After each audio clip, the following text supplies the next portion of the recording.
Hey guys, welcome to our last little bit of new material for this year. I can't believe we're almost done. Okay, so in our last objective, we looked a lot at if we have a graph, how can we build equations, things like that. But I want to talk about, well, what if we don't have a graph? What if I just have an equation? How can I know some of those key features and figure some things out? So I'm going to take us way back to when we did function notation. So if you remember, if I see this, f of x, this just is like y, right? This is saying, hey, this is a function, and I'm going to use x as my variable, right? That's all that means.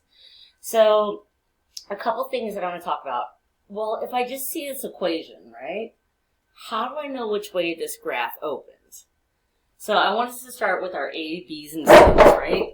Oops, sorry, guys. So remember, a is the number that's with your x squared. So my a is a negative 3. My b is my number with x, which is 24. And my c is my back number, which is 16. To know which way this opens, you only need to look at a. If a is negative, it is going to open down. However, let's pretend my a was positive. That means it's going to open up. So that's how you can know if you're going to open up or down, just give it an equation. Okay, but I want to go back to what we started with initially.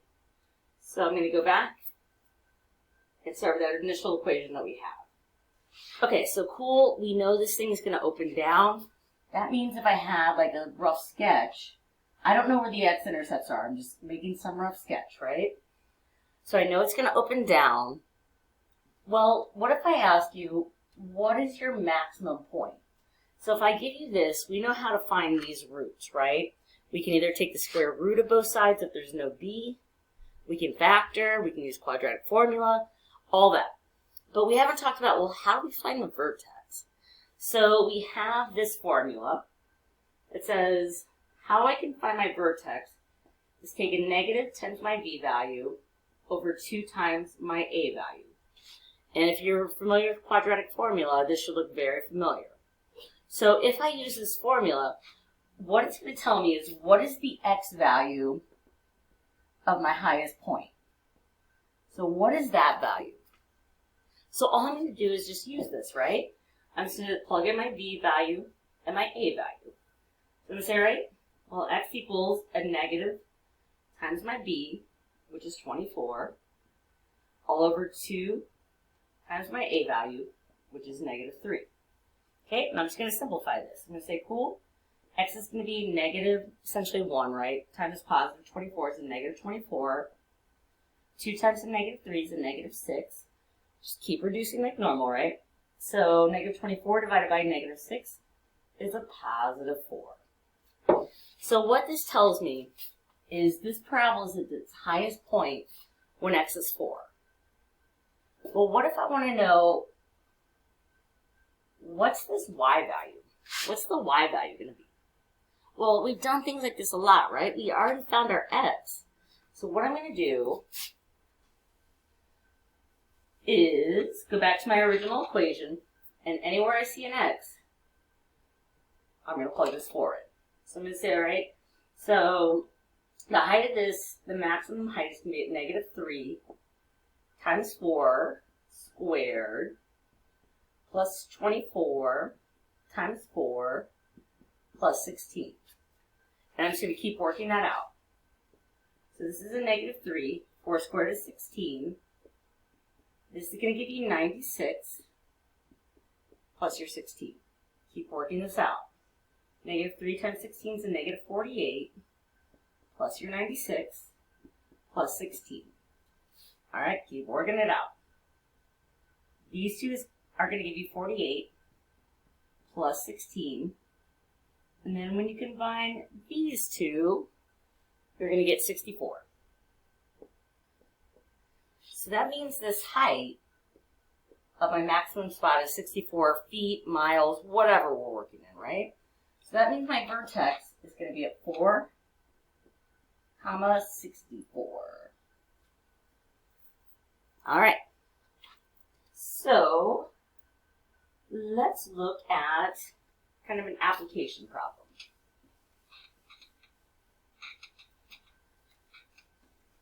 Okay, here's what I'm going to tell you.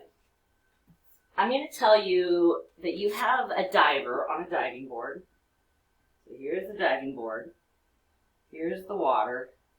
So this diver's going to, here's my diver. Jump off this diving board, come down, come back up, right? So this makes this parabola type shape. Okay, so I'm going to tell you this diver is 7'2".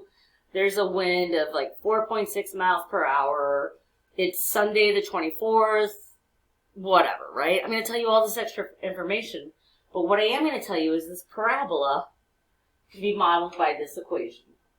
So the height at whatever time of this diver can be modeled by 3.6 t squared minus 15.9 t plus 34.9. Okay, what I'm going to ask you is, what is our minimum point? So what's that point right there? So it goes back to the same thing. I need my A, B, and C. Let me erase my diver. Okay, so again, we know it opens up because that's a positive, so that's why I went like that. So my A is going to be 3.6. My B, don't forget your sign, is a negative 15.9. My C is 34.9. Okay, again, you don't need your C. So I'm going to do x equals a negative b. Remember, this is negative 15.9 all over 2 times my a. And again, this just works the same, right? So I'm just going to work this out. Negative times some negative turns that into a positive 15.9. Multiply 2 by 3.6, I get 7.2. And then if I go ahead and divide that, I'm going to get 2.2. So here's what this means. This means that when my diver jumps and goes down, he's at his lowest point at 2.2 seconds. So I'm talking seconds, right? And then if I wanted to find out what that point is, I can go back, plug this 2.2 in. Okay. So here's the big thing I need you to know. So, like, again, don't forget about decimals. You got calculators. We can work this out. This is something big I need you to know, and I need you to write this down. All right. So if you want to know where something hits the ground,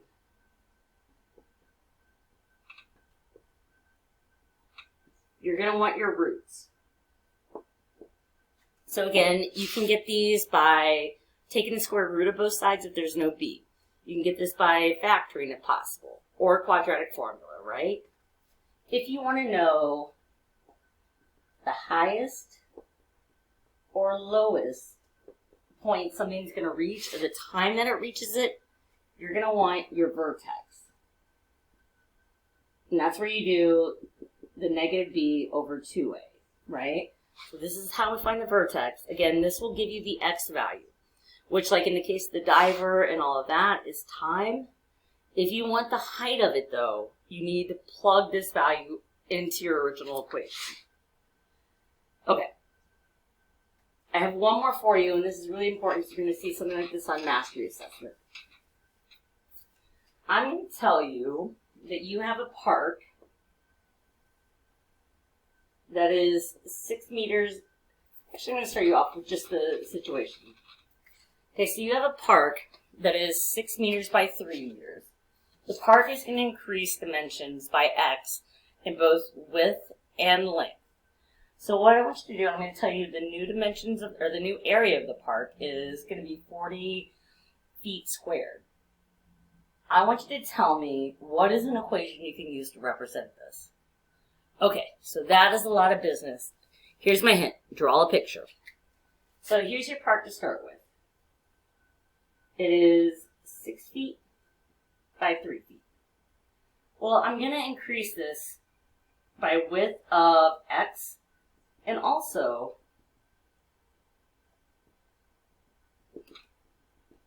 a length of x, right? Well, what I know is altogether this new park is going to be 40 feet squared. Okay, well think about what is the new length going to be? Well, for this side, it's going to be this x plus the 6 that was already there. For this, it's going to be this new x plus the 3 that was already there, right? Okay, so this is the new park's dimensions, and I know the area of my new park is going to be 40 feet squared. Well, remember, how do you get the area of a rectangle? Length times width, right? So what I can say is, okay, this new length, x plus 6, times my new width, x plus 3, well, that equals my new area, which is 40. Okay, technically, this is an equation, right? That will totally be 5.